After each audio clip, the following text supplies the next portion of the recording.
আপনারা কিন্তু রেগুলার একটা পালমোনারি ফাংশন টেস্ট করাবেন যাদের সিওপিডিতে ভুগছেন, এবং অত্যাবশ্যক যে জিনিসটা সেটা হচ্ছে ভ্যাকসিন।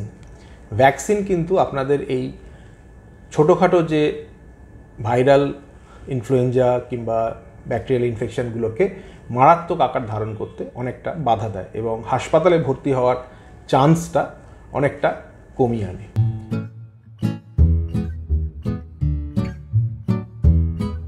এই ফেব্রুয়ারি মার্চ মাসে আমরা দেখি যারা শ্বাসকষ্টজনিত অসুখে ভুগছেন, যেমন সিওপিডি, ব্রঙ্কিয়াল অ্যাসমা অথবা যাদের অ্যালার্জি আছে, এই সিজন চেঞ্জের সময়টা মানে এই শীতকাল থেকে গরমকালে যাওয়ার সময়টাতে ভীষণ সমস্যায় পড়েন। এবং তাদের ক্ষেত্রে যেটা আমরা বলি যে আপনারা কিন্তু এই সময়টাতে ডাক্তারবাবুর পরামর্শ নিন। 2-3টে জিনিস ফলো করতে হবে। যাদের অলরেডি শ্বাসকষ্টজনিত সমস্যায় ভুগছেন তারা যে সমস্ত ওষুধগুলো ইউজ করছে তাদের মধ্যে সবথেকে কার্যকরী ওষুধ যেটা সেটা হচ্ছে ইনহেলার, সেটাকে রেগুলার নেবেন। অথবা যারা সিজনাল ভ্যারিয়েশন অফ চেস্ট প্রবলেমে ভুগছেন তাদের কিন্তু এই সময়টাতে, যারা সারা বছর না নিলেও এই সময়টাতে ইনহেলার ইউজের দরকার পড়তে পারে।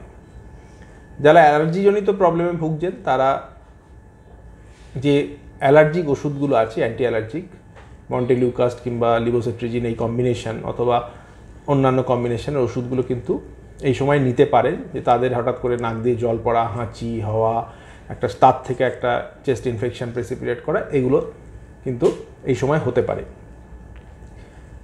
আপনারা কিন্তু রেগুলার একটা পালমোনারি ফাংশন টেস্ট করাবেন যাদের সিওপিডিতে ভুগছেন, এবং অত্যাবশ্যক যে জিনিসটা সেটা হচ্ছে ভ্যাকসিন।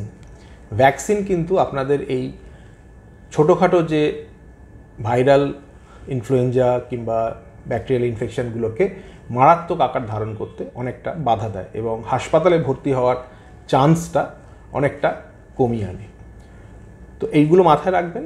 এবং যারা অ্যাডভান্স সিওপিডিতে ভুগছেন তারা, আমি বহুবার বলেছি, এটা পালমোনারি রিহ্যাবিলিটেশন যে স্পেশালিস্ট আছেন তার পরামর্শ নিন, এবং কিভাবে তারা কি খাওয়া দাওয়া করবেন এবং কি এক্সারসাইজ করবেন, ভেতরে কফ জমে গেলে সেটাকে কী করে বার করতে হবে সেগুলো কিন্তু রেগুলার প্র্যাকটিস করুন।